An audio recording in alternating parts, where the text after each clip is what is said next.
Okay, welcome everybody. Wonderful. Okay, so yeah, we are recording this, so we can definitely share this out with everyone. And if we need to do another vocabulary webinar down the road, I'm happy to do that. Again, my apologies for the technical difficulties today. I'm sure we've all experienced something like this with the new setup when the distance learning we're all going through, even us. We have issues on our end, so it does happen sometimes. So I appreciate your patience and bearing with me. And welcome to this vocabulary webinar. Very excited to lead this for you all. My name is Jess, and I have been with Flocabulary since 2017. I was a teacher before that. I taught in Harlem, and I taught second grade for a while, and then was a coach for third through fifth grade. So I love elementary school. It is definitely my passion. And what got me to switch out of the classroom was utilizing Flocabulary with my students and seeing how powerful of a tool it was. And I'm really passionate about both education and music, so it was the perfect fit, and I've been there for a while. Flocabulary was acquired by Nearpod in April of last year, and it's been a really awesome partnership. Nearpod is an engagement platform, essentially. It's like PowerPoint on steroids, you could say. And it is what I'm going to use to take us through the presentation today. A lot of people in your district are using Nearpod, so I figured I'd show you what it looks like in case you're interested. And we are offering free full access to both platforms right now. So if you're curious and you want to learn more about Nearpod, let me know. If you want to join the Nearpod lesson, it looks like we've got about 6 people in it. Great. You can do that by opening a web browser and just going to join.nearpod.com. And then once you do that, you're prompted to enter a code, which is RNZEH.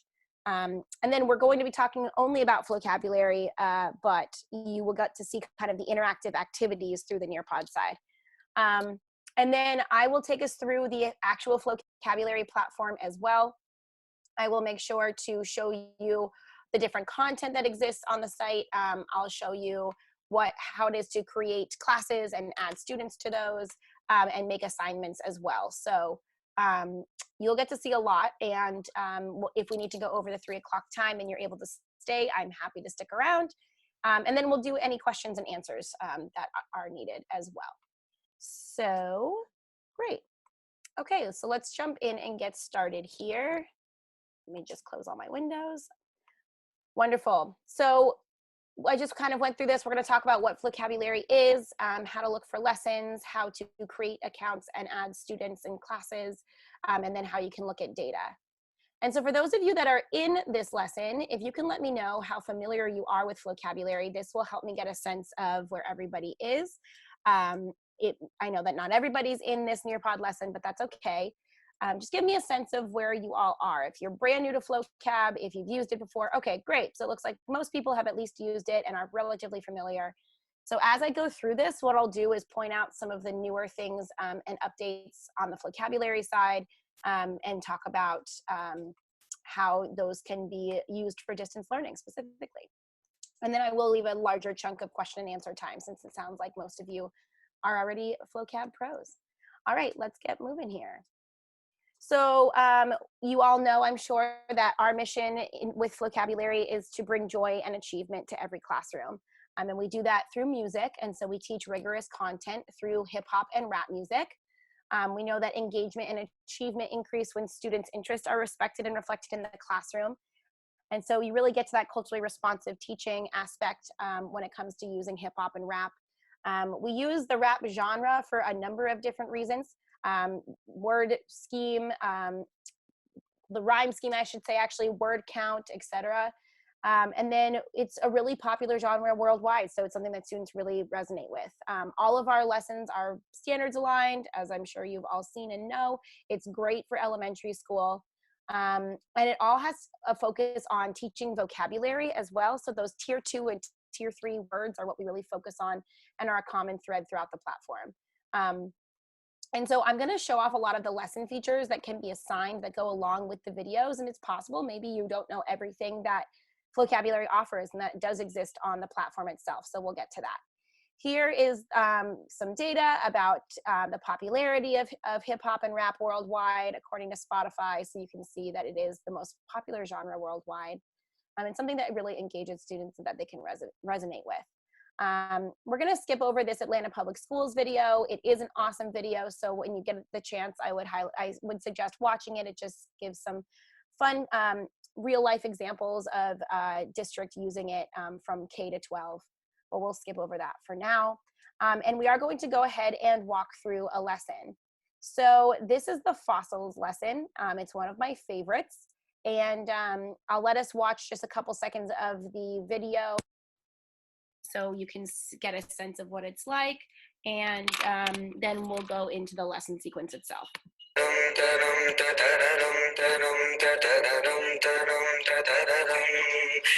Most things that ever lived are now extinct. I want to know way more about them, from the top to the bottom. Want to know how they lived, what they'd eat. From their doodle to their teeth, fossils help tell history, and they're rare. Yeah, they're not everywhere, but they're rare. Yeah, they're not everywhere. Yeah, they're rare. Yeah, they're not everywhere. Yeah, they're rare. Yeah, they're not everywhere. If you died in the right place, right time, with the body structure that's hard, a forest scavengers, decomposers, then a fossil could form. Fossils are ancient remains preserved under the surface. Might be one under your feet. Let me tell you about their purpose. They fall into groups. First up are the body fossils. I'm talking like bones and teeth, shells, seeds, and leaves. And another kind of trace fossils, bite marks, nests. Let's not get awkward, but yes, they could be feces. In the poo-poo, there's clues, knowledge we really could use. Find a cluster of footprints where they might have lived in groups. We learn about their diet from their teeth, dung, and bite marks. Flat teeth are good for grinding, but for meat they should be sharp. Bones give us clues about their size and anatomy. They even give us clues of how their landscape used to be. If you find a fish fossil in the desert sand, you might theorize there used to be water on that land. Most things that ever lived are now extinct. I want to know way more about them, from the top to the bottom. Want to know how they lived, what they'd eat. From their doodle to their teeth, fossils help tell history, and they're rare. Yeah, they're not everywhere, but they're rare. Yeah, they're not everywhere. Yeah, they're rare. Yeah, they're not everywhere. Yeah, they're rare. Yeah, they're not everywhere. Yeah, they're... Don't get it twisted. Fossils are more than you've been told. They could be molds, imprints left and buried long ago. They could be casts with some molds filled into their hole. Look at these dino eggs and walnuts for examples. Sometimes a bug gets stuck in tree resin, which turns to amber. A woolly mammoth freezes unearthed many years after. Most don't become fossils, gotta be the right conditions. Die in the right place, right time, have hard parts, and don't go missing. That means eaten or damaged. The sediment covers it, the layers harden. It takes time, as you might imagine. Water brings minerals in, they harden in the same shape. This process is permineralization of organisms alive. Very few become fossils, and most fossils are hard to come by. The ones we find teach us many things, and that's a gift. Go study some, you could be a paleontologist. Those things that ever lived are now extinct. I want to know way more about them, from the top to the bottom. Want to know how they lived, what they'd eat. From their doodle to their teeth, fossils help tell history, and they're rare. Yeah, they're not everywhere, but they're rare. Yeah, they're not everywhere. Yeah, they're rare. Yeah, they're not everywhere. Yeah, they're rare. Yeah, they're not everywhere. Yeah, they're rare. Yeah, they're not everywhere, but they're rare. Yeah, they're not everywhere. Yeah, they're rare. Yeah, they're not everywhere. Yeah, they're rare. Yeah, they're not everywhere. Yeah, they're... All right, great. So that gives you a sense of one of our what one of our science lessons is like. And if you've never seen a Flocabulary video before, they do all range in animation styles. Sometimes we use real life footage or images and a combination of both, like you saw there at the end. Some are just silly and have fun animations and characters. Some are a little bit more serious. It just depends. All of them use really different styles of the hip hop and rap genre. And then you might notice things like the chorus that repeats. The chorus tends to be the main idea of what we want students to take from the lesson, and it repeats over and over so that they can remember what it's about, as well as words that scroll along the bottom so that they can read along. And the key terms that are highlighted in this lesson tend to come right around or either before or after the definition in the lyrics. So we use those in all of our vocabulary videos to help students both understand the words and the context in the lesson itself. So there's a number of different things that you can do with the video if you're controlling it yourself. You can slow down the speed. So especially for younger elementary students, I do tend to recommend this because if there's a dense video that has a lot of information in it, that often can be helpful to just slow down the speed and watch it once through that way. You can adjust the quality if it's having a hard time buffering, if your students are having a hard time accessing it without it loading.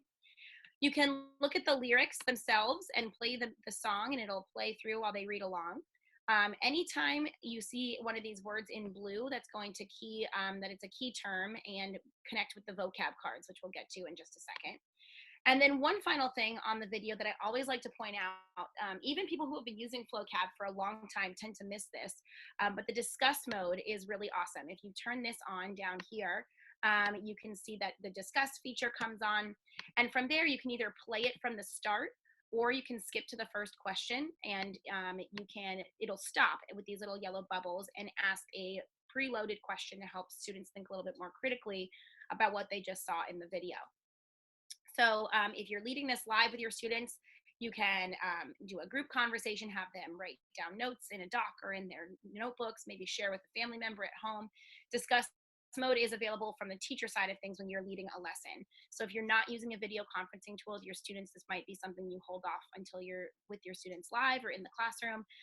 But it is a really awesome, helpful feature that a lot of teachers utilize and love. Then we have our vocabulary cards. So these are going to be the key words for the lesson itself. And students can access these on their own without them being assigned, but you can also assign them in order to get a grade, and you can see all the work that they've done on the cards once it's complete. When they click on the card, they see the definition, the word, and the word used in a sentence, and they can write and draw notes that help them remember the definition of the word. So this student wrote, "My favorite necklace is amber," and then they started drawing an amber drawing maybe of the necklace or the different colors that remind them of what amber is. They can do this for all the cards if they want to, and then again, you can assign any number of these cards for them to complete. If they see the word anatomy, let's say, in a different lesson, and it's another key term in that lesson, they'll see all of their notes come up in that same lesson on the same card. So they do act like flashcards. Then we have our vocabulary game, which is essentially a gamified quiz. You start by playing it, you're answering questions as it goes. And then you're basically clicking and dragging the word to the definition. Let me show you what this looks like. The goal here is to answer all the questions so that you can add on all these instruments and complete the entire beat. So let me show you what that looks like. So you're clicking and dragging. And I just added in the symbols here. So on. There we go. I just added the second bongo, and you play as like that. If you get it wrong, it'll show you that it's incorrect, switch it out with the right answer, and then prompt you to go to the next one. So students can access this on their own as well, and they can play this on any lesson once they have an account and they're logged in. So we see students going back and playing these as much as they want, trying to beat their score and build on and get all the instruments right. Then we have our read and respond, which is like standardized state test questions. And students will, if you've assigned this to them, students will pick their answer, they confirm their answer, and they can see if they got it right or wrong right away before they go to the next one. Now, if you assign this to them, they will see this, all the answers, and they will actually be prompted to complete the activity. If you don't, all they'll see is a thing called read, and they'll just be able to read this text. Now, we do have Immersive Reader enabled on Read and Respond and Quiz. And if you're not familiar with what Immersive Reader is, it's a Microsoft tool that lays over the top of the platform, essentially, and takes text and changes it so that students can access it and read it. So once you've enabled Immersive Reader in your settings, then students, when they come to the Read and Respond and Quiz, can click on this icon, and it'll take them to a different view where they can actually look at the text and manipulate it in different ways. They can do text to speech by clicking on this little green arrow. Most living things that have ever been on Earth are now extinct. They can click on the buttons in the upper right-hand corner and change the font and text size if they need to, if they're having trouble seeing it. They can highlight different parts of speech, or they can do line focus if they want to read line by line. They can have a picture dictionary turned on, which is really cool. They can click on a word and it'll show them the image that's associated with that word and read it out loud. And finally, if they need to translate it into a different language in order to understand the text, they can pick any language. I have Spanish selected here. Turn it on with the document setting, and now everything's translated into that language. And they can start from the top and have La tierra están extintos. Sabemos de and they can toggle back and forth between the Spanish and the English version. So if you have students that are struggling readers, if you have students that need help with reading text out loud, this is a really helpful tool. And again, you enable it once it's set, your students can access this on the read and respond in the quiz once it's been assigned. The quiz is really straightforward. It's 10 questions. It tends to be true or false or multiple choice. Students select their answer, they click next. They don't get to see their scores and how they did until the end. All of the data for read and respond and quiz are automatically collected and graded if it's been assigned. And students can't access the read and respond and the quiz if it has not been assigned. And then finally, we have our Lyric Lab, which is a scaffolded rhyme writing tool. And so it allows students to write line by line. And you can customize the prompt and give them their own instructions depending on how you want them to do it. So maybe with elementary kids, you start by saying, write 4 lines using one of the key terms in the lesson. So this student wrote the first 3 lines using the word anatomy, and every time the lines skip, a rhyme generator helps them find slant and perfect rhymes to match with the last word of the previous line. So all these rhyme generated words will rhyme with anatomy, and it helped them write this second line. So in vocabulary training, learning about anatomy, it's a process that gets me to the academy, so I know the anatomy, etc. And they can put this, whatever, if they're doing a rap or a spoken word or a poem, they can choose a beat here, and then they can play the beat and practice with it over. So it brings in a musical component, allows them to have a lot of fun. This is something that students can have fun with at home. They can do this as a project and impress their family members or whoever they're living with. They can export this too if they want to make a nice PDF copy. And then if this has been assigned to students, you can go in and see their work and give them a grade. Same with the vocab cards. If not, students can just access the Lyric Lab on their own, and they can complete it as however they want. You just wouldn't be able to see their data unless they send it to you in like a PDF version. So that was the entire lesson sequence. And if you're familiar with the lesson sequence, you probably know it's supposed to mirror going up the pyramid in Bloom's taxonomy. So going from the video, which is kind of like the hook and the introduction of content and keywords and their definitions, it's supposed to move all the way to the create section of the pyramid, which is Lyric Lab. So students are creating something in order to show mastery of content. All right, so I'll pause really quickly, just check the chat box, and you can also jump on your mic if you want to. Does anybody have any questions about the lesson sequence and utilizing the video itself? Feeling good so far? Great. Maybe that was a review for some of you. Maybe I pointed out some things that you didn't know about. All right, great. Also, if you are utilizing PDFs and you're able to get PDFs to your students and you don't want to assign it through a device or have them complete it virtually, under the teacher resources section, we have all of the handouts that match the lesson sequence just in PDF version, along with an extra activity. So we have the printable activity, and we have all the PDFs for fill in the blanks, vocab cards, reading passages, read and respond quiz.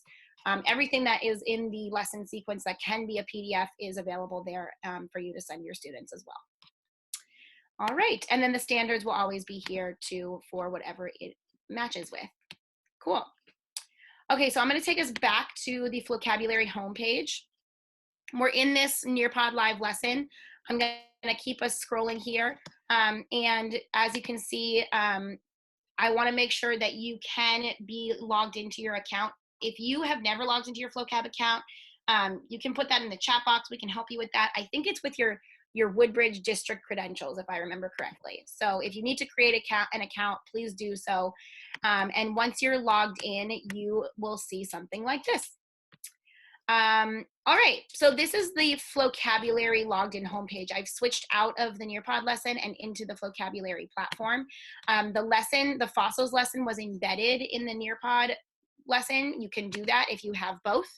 Artie, great question. Can you enable Immersive Reader for Flocabulary, or is it through Nearpod only? It's for both. So you enable it in each separate platform, but I'll show you how to do that in Flocabulary in just 1 second. You are eligible for that, absolutely. Okay, so now I'm gonna just take us on a walkthrough here really quickly. When you're logged in, this is how you search for content. You can click on lessons and scroll through each of these subject areas to see the subgenres that are in here and the number of lessons in each genre. You can do the same thing by clicking on these tabs along the top, whatever's easier for you. You can search by standard, whether it's state or Common Core, math and ELA. And then you can search by key term as well. So if you're typing anything in this bar, any of the lessons that utilize the words in the lyrics or have that content will pop up. As you scroll down, you're going to see where it says My Classes. This is where you're going to add and create your classes in order to assign work to students, and we'll go back to that in a minute. When you set up your account, you put in a grade and subject that you teach. So depending on how you set up your account, the recommended videos will load automatically there for you. Then you'll have your recently watched and your favorites, and you can favorite any video by starring it in the upper right-hand corner. Students can also favorite their own videos as well when they're logged into their profiles. So feel free to have them do that, and they can go back to watch their favorite videos if they want. Then we have our Week in Wrap, which is our current events content. And Week in Wrap has been really awesome. We've been focusing a lot on what's going on in the world these days with Corona and everything that's happening worldwide. So we have an elementary version for Week in Wrap. You can switch it if your account, I believe if you set up an account with elementary settings, it should already be switched to the elementary version, but if not, you can easily do that at the top. And it just censors out slightly more sensitive content, but pretty much is the same structure, where it goes into the week's headlines and then has the same lesson sequence features that students are used to seeing. So I'll show this video in just a second so you can see that. And then we have the month-by-month organizer down here, which tends to be really popular for elementary. Any lessons that are applicable to that month will be loaded here. Back in March, we added a couple coronavirus specific lessons, like this one on wash your hands and what is COVID-19. So those might be interesting if your students need to learn more about that. But right now we're in April, so these are all the lessons that we suggest for using in April. Let me go ahead and show you a Week in Wrap if you've never seen it before, so you can get a sense of what this is like. Week in Wrap. Yeah, Wrap. Shout out to all the essential workers keeping us safe. We'll pick a new group to shout out each week. This week, a huge shout out to healthcare professionals. Check. Yeah, it's the first week of April, no fooling. Flocab, let me show you how we do this. We can rap in the class from the front to the back, kicking facts so you know what the news is. At the White House, President Trump extended the guidelines for keeping social distance to April 30th to flatten the curve, meaning no groups of more than 10, and they urge older people to stay home if we slow the spread. Hospitals can better handle the COVID-19 threat. Next, the IOC delayed the 2020 Summer Olympics in Tokyo. This will be the first time the modern Olympics have been postponed. Leaders hope the future date offers a beacon of hope. Since 2016 in North Dakota, an oil pipeline has made news over and over. Environmentalists in the Standing Rock Sioux tribe say the risk of the spill is too great to let slide. Though the pipelines in use last week, a judge ruled the environmental risk should be re-reviewed. Ooh, scientists are creating an artificial intelligence to screen patients, let alone cancer to AIDS, or that indicate risk. And now birds, the South Philippines. Dwarf kingfisher has rarely been seen since 1890 with its beautiful spots, never once captured in a camera shot until now. Scientists just snapped the photo with a bird. Wow, that's attractive. Now, in my neck of the woods, on March 27th, people in my neighborhood and around NYC open windows to applaud. Essential workers who are giving it their all to fight COVID-19. We clap for 2 minutes, for clap because we care, yo, we gotta pay tribute. Yeah, that's a week in the news. That's a week in the news. What, when, where, why to the who. Flocab, yo, we'll see you real soon, yo. All right, so we'll stop there. So Week in Rap has been really great. I know our team has been working hard to include good news stories along with everything else that's happening in the world that's maybe not so great. And then it has all the lesson sequence features as well, except for read and respond. So students can watch these on their own too. They can go through these different lesson features, or you can assign it for them as well. So this has been a really great way for students and teachers to engage in dialogue and do assignments around the current events and what's happening in our world.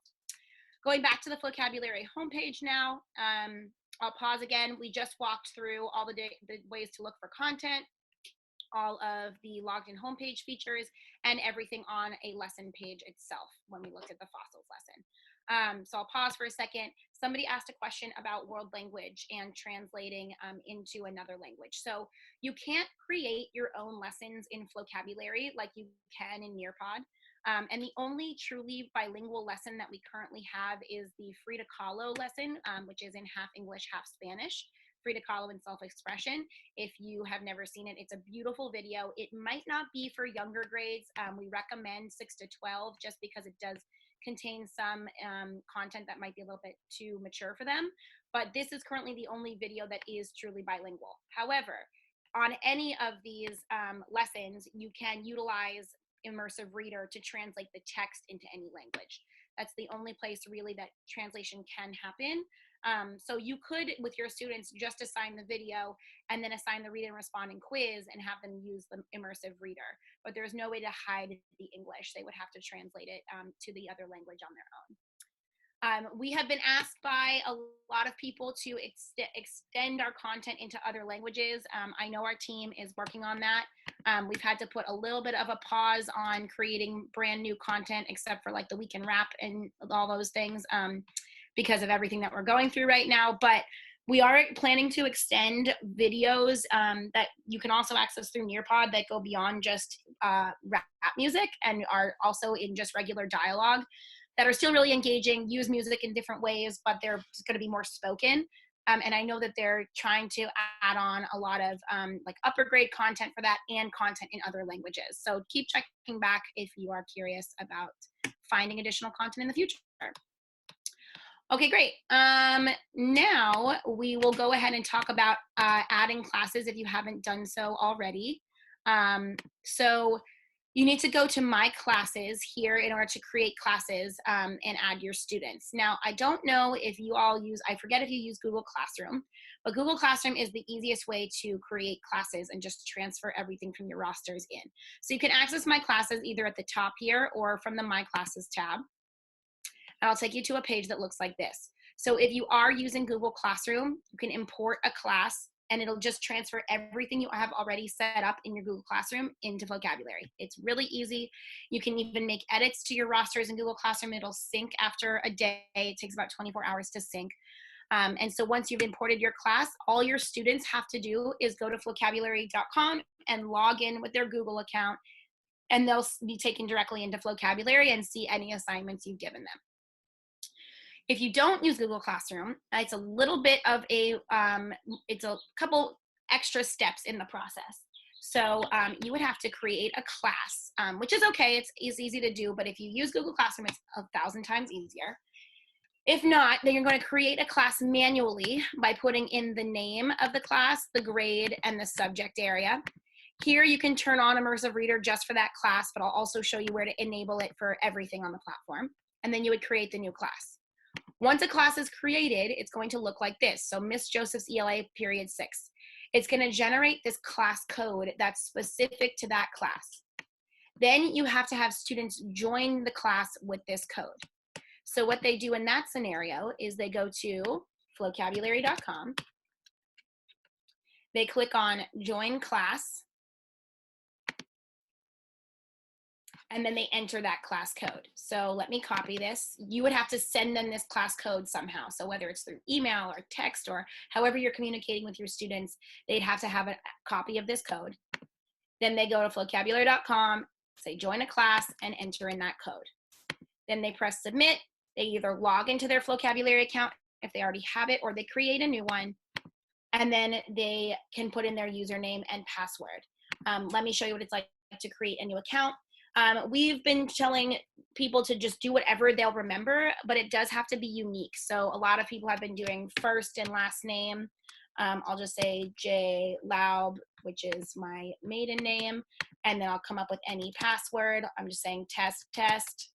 They can do anything that they will remember and that you can identify them by. All right, and then I create that account, and now I'm in as a student. This is what the student side of things looks like.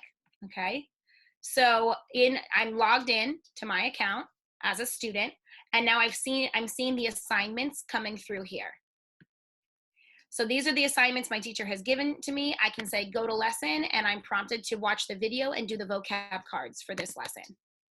Then I can go back and I can see the assignment for this lesson. I have the same thing, video and vocab cards, etc. Now, once that's completed, my teacher will get all my data back automatically. If I'm just loving Flocab so much, I can go and I can explore these lessons on my own.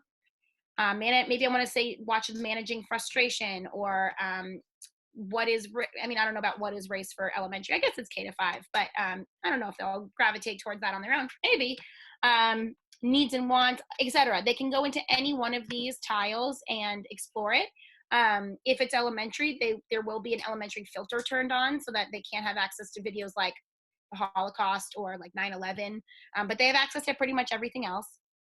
And then they can watch those videos on their own. They can play the game. They can do whatever they want. And then assignments will be up here as well. So they'll see either the assignments listed here or on the side. And then it's really easy for them to just click on it and complete it. Pretty cool. Here it's the video, the vocab cards, and the vocab game. So that's what it looks like for a student to be logged in and having joined your class. It'll look this exact same way for them if they've logged in through Google. Okay, so back to the teacher side of things. So this teacher has a lot of classes set up. Obviously, you don't have to set up that many. It's however many students you have and whatever groups you want to put them in. This is how that would work. So either creating it manually or importing through Google Classroom.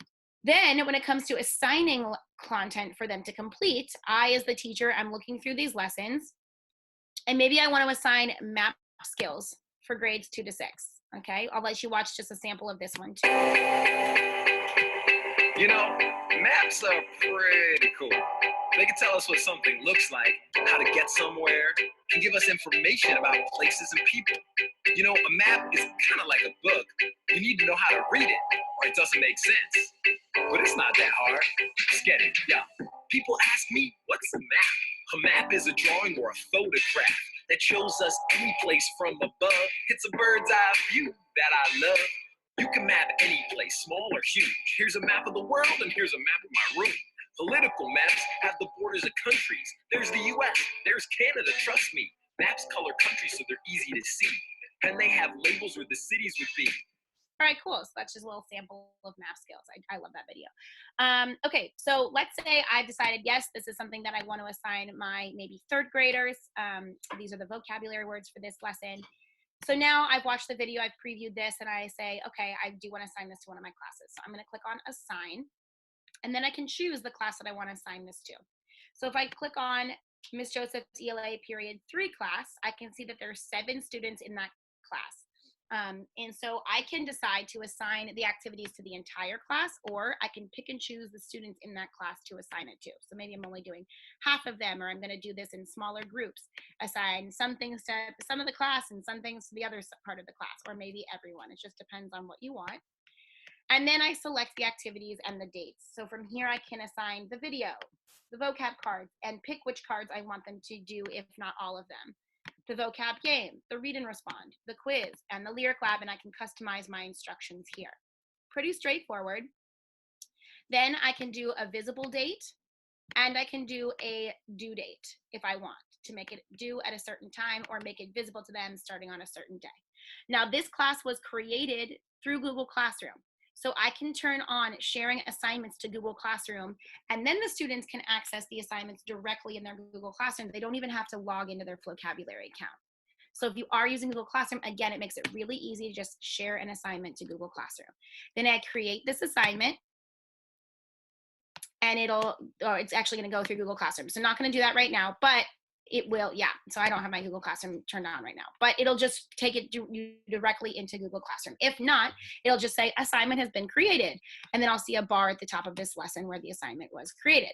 Really easy, but you can really get into the differentiation here by picking and choosing the different classes, the different students in those classes, and then the different activities that you want those groups of students to complete. Should be pretty straightforward. I create assignments often, and it takes just a couple of seconds to create the assignments that I want, even if I'm differentiating for multiple groups of students. Awesome. So then I've assigned it. Students see the assignments come through either through Google Classroom or through their logged in homepage, just like this, and then they complete the work. Now I want to go back and I actually want to look at the data. So if I'm going to go to a class to look at the data on a specific assignment, once students have completed the assignment, I'll start to see that things are submitted here. So I assigned this compare and contrast lesson to 13 out of 21 students in this class, and I assigned all of the different lesson sequence features. I have a couple things that I'm being prompted to grade, and I can see what has already been submitted. Then I can view this data in this window. So on this particular assignment in this class, compare and contrast from my ELA period 1 class, I can see which students have watched the video, which students have completed the vocab cards and submitted them, who's done the vocab game, read and respond and quiz, and who's submitted their lyric lab. For vocab cards and lyric lab, I get to manually grade the work that they've done. So I can go in, I can see what they've written on each card. I can give them a check, plus or minus, whatever kind of scale you want this to mean, it's up to you. I can type comments to them, and I can just flip through all the cards that they've done to take a look. I can also do the same thing for Lyric Lab, so I can manually grade what they already have, what they've started writing. I can give them comments, I can give them points, and I can come back and edit this grade if they're not done. So I can see what they've started with and let them know that they're doing great, give them some feedback, and then they can continue editing their Lyric Lab. With vocab, game, read and respond, and quiz, these are graded automatically. So you don't have to do anything to grade these. You can see the scores that they got. And if you want to reassign any of these to any particular students, you can just hit the little arrow and it'll reassign it just to that particular student. All right, great. You can also manage the students in this class if you need to add or delete students. And then you can look at the individual review by each individual student and specific feature. So if I just want to see Taylor's Lyric Lab, I can do that. And then the comprehension analysis will show you a kind of overall snapshot on what students are getting right or wrong, maybe what you need to go back and reteach, what you need to touch base with, and then you can click on it to see the particular question itself. So a lot of different ways to look at data, everything, captured automatically once it's been assigned. And then you can export these scores if you need to upload them into another grade book. It'll download it as a CSV. And if you need to edit or delete this assignment, maybe you want to add something else on or take something else away or just delete the assignment altogether, you can do that as well. Okay, so that was an overview of the lesson features themselves. You got to see 3 samples of a vocabulary lesson. You got to see the entire logged in homepage when you've created your account, both on the teacher side of things and on the student side of things. We talked about creating classes, both manually and with Google Classroom, and then assigning work for students to complete. And then we went to look at how you can view data once assignments have been completed. All right, I think I will pause there and see, I think there's some questions coming through in the chat box. If you did not set up the accounts with Google Classroom, is there a way to link them afterwards? No, unfortunately not. So the only way to link through Google Classroom is to just sync it in the beginning. There isn't a way to update it afterwards. Like if you've manually created a class, like Miss Joseph ELA period 3 class, I think there's actually already a Google Classroom class. Yeah, it'll just say sync roster if it's already set up that way. But if you've manually added it, let me find one. Then it won't let you do that. It'll just say send invites, give you the class code for more people to join it, etc. You can archive this class if you want to just start over and load all of your classes from Google Classroom. You can do that, but we won't let you trade kinds of classes once they're already set up. I hope that's helpful. Let me know if you have more questions about that. Where did you go to check those assignments and grades? Yeah, so once you've created your classes, it depends on what class you're trying to view the assignments for. Let's say I want to view for just Miss Joseph's ELA class period 1. You click on the class first, then you go to this particular assignment. So all the assignments are going to be listed here. You can see like none of these have actually had work submitted yet because it says 0 out of the number in the submitted section. But then once they have submitted the work, you'll see it, and then you can view that work for that particular assignment. You click on view. Jess? Yep. Regarding the one question about setting up accounts with Google Classroom or a link, I think I don't know if you covered this. I have to step away and help my daughter with it. I believe you can do one or the other, not both.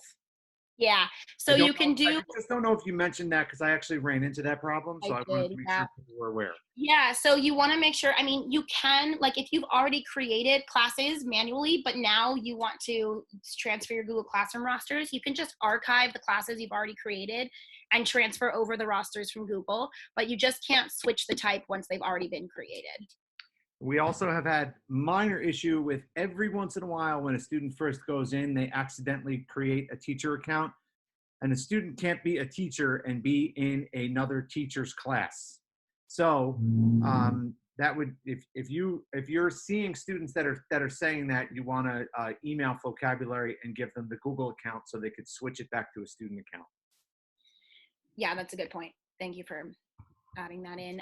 Christine, it says, you just said my class has been using Flocabulary since September and just started using Google Classroom. Great. Yeah, so that'll make things a lot easier now that Google Classroom is set up, or once it is set up, but you can still utilize Flocabulary even if it's not through Google Classroom. You just set up your classes with that code. Once you do it once, it's done, and then you can create the assignments just like you would any other way. These are great questions. In my Nearpod lesson, we go a lot more into actually writing and using Lyric Lab. I don't think we need to spend time on that today. This is the image I was talking about with Bloom's taxonomy, and it'll show you all the different ways in which we utilize the different features and why they're built that way. And then this goes into, utilizing Lyric Lab a little bit more in depth, but again, don't need to focus on that today. Maybe we can fill out this Nearpod, this activity if you are in my Nearpod lesson. If you have ideas on how you're going to utilize Flocabulary with distance learning, you can share that. If you have ways you might utilize both Flocab and Nearpod together, if you're doing that, you feel free to share those, or just feel free to ask any questions that you have. I can stay on the line for as long as needed. That's pretty much everything I have to take you through, though, content-wise for now. I think it's a great place to start, or a great place to continue from if you've already been using Flocabulary. Hopefully you can see the ways in which you can utilize it for distance learning. If you're using a video conferencing tool, you can continue, like Zoom or GoToWebinar, or Google Hangouts or Microsoft Teams. You can continue utilizing Flocabulary kind of as like a front of classroom tool if you want to do that with your students and show them the videos and turn on the Disgust Mode and have them submit their responses, all live. But if you're not, it's really easy to set up those assignments and have them complete this on their own. How do you set up for the first time a teacher account? Great question. So let me go back to this incognito window. I'm going to go to just flocabulary.com. So when you go to Flocabulary, let me log out. When you go to Flocabulary the first time, you are going to see the page that looks like this. So when your students were joining a class with that code, instead of doing that, you're going to say login. And same thing with students. If they are not using Google single sign-on or Office single sign-on, they do have to log in. Once they do it, and if they're using the same device, they'll stay logged in. But whether you or your students are, you're going to select login. And then this is not how you create an original account. My bad. That's how you log in once you already have an account. So if you don't already have an account, you can say start free trial, Unless, Joe, do you all have a district subscription already? You do, right? I think that you all do have a district subscription. Maybe he jumped off the line. So you do, I believe you do. So I was showing you the right thing. You would go and log in. If your district already has a subscription set up, you would just go to log in. And I believe you use your Woodbridge credentials and the password you already use, or reset your password for Flocabulary and then log in. Or if you're using Google Single Sign-On with your district credentials, you would do it that way. So just check with your admin at your school and let me know if you have questions about logging in with your just regular Woodbridge credentials. I have an email with a link for our district account for logging in with directions. So perfect. If anybody needs that, I can send it to you. I have it from Alex. So if anybody needs that to set up their first initial account, just send me an email and I will reply with all the directions. Awesome. So Tara, that's a great, that is basically exactly what was just described. So you need to actually be connected to the district subscription. And it sounds like maybe you created an account, a light account that doesn't have the features where you can add classes and add students. The way it works is the light subscription is really just supposed to be used as a front of classroom tool. So it's just for the individual teacher. If you have a school or district subscription, then you can add classes and add students. So you do need to be connected to the correct subscription. So once that link is sent out, click on that link, then log in, then you should be able to transfer all your classes. I hope that makes sense. No problem. Okay, any other questions? These are really good questions, and thanks to those of you that have submitted this in Nearpod. So you're going to use the social emotional videos for your first graders. Yes, absolutely. And Mary, we are leading a number of webinars. Let me pull up the landing page that we have for our webinars really quickly. Hold on, I have to move this. So if you go to flocabulary.com/coronavirus right now, this is our landing page where we're offering a lot of distance learning resources. We're offering videos, we're offering webinars, we're offering additional like lesson plans and suggestions on which kinds of lessons to use with your students, etc. So if you are interested in knowing more about using social emotional content with your students, we are actually starting next week leading a specific webinar for that. It's using Flocabulary for social emotional learning. No, that's the wrong one. Where is it? Let me show you what it looks like. Okay, it's not on the schedule yet, but it's going to start next week. So check back here. And so if you're interested in using that, we go through like tips and tricks and ways to use SEL content specifically with students, because there's a lot of really great SEL content on the platform. All of our historical figures connect with a social emotional skill or concept. So a lot of different ways to utilize that. And then you saw like the managing frustration is great for the younger students, all that good stuff. Okay, great. And then introduce new content, new review content. Yeah, absolutely. So if you already plan on teaching something and you can review content through Flocabulary, that is great as well. Great. Well, yes, Tara, I totally get it. So you're hired at the elementary school, so welcome. And hopefully Flocabulary can be a really useful tool for you. No problem, Mary. Yes, absolutely. And for anybody that's interested in the other webinars that we're leading, both Nearpod and Flocabulary, we're leading just about almost 30 a week in lots of different topics, utilizing Google, utilizing different learning management systems. There's a lot of different things that we're offering through our professional services team. So this is customized for you all, but those are public and you can register for any of them if you want. So again, access them by going to flocabulary.com/coronavirus. Awesome. So thanks for those that have submitted. Again, I'll stay on the line. I know that there might be some more questions coming in. Feel free to stick around. Otherwise, thank you again so much for your participation today, and apologies for the issues with Zoom when we were setting up. I really appreciate you all being here. And I hope that you can utilize Flocabulary while you're doing distance learning. I know you're all going through so much. So if this can make your lives and your students' lives a little bit easier, then we're here to support you however we possibly can. Myself and Jess will be on another call tomorrow talking about Nearpod 2, which, so if those of you are interested about that platform, we strongly encourage you to log in. So we're going to check the links to make sure everything's good. Yes. That's for sure. But these are both great programs. They're very engaging.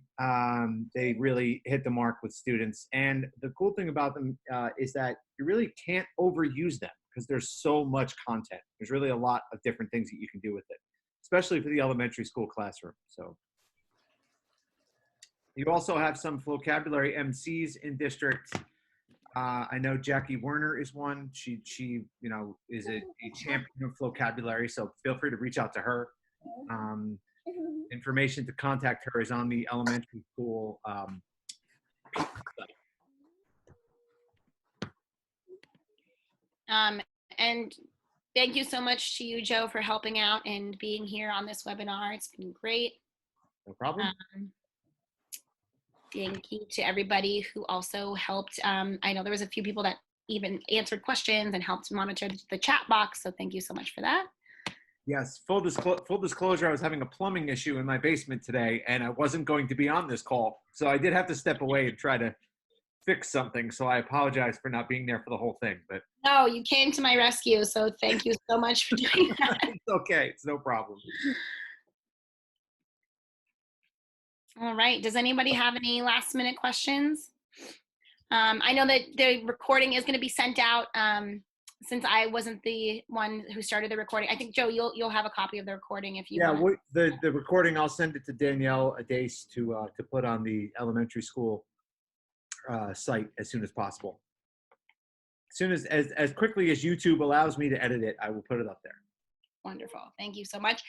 Tara, hang tight until you get that link to the school subscription or the district subscription. Once you click on that link and then log in with your normal credentials, you'll have access to Google Classroom. So I would just wait until you have access. Yes, remember we had that issue when we had the training back in October. Somebody sent that. I don't remember who it was. Maybe it was. Yeah, I think it's because you can create an account without being connected to the right subscription. We used to have this issue all the time. And then once they are connected and they just log in normally, then they can have access to Google Classroom. Okay. So it's just a matter of clicking on the right link to log in.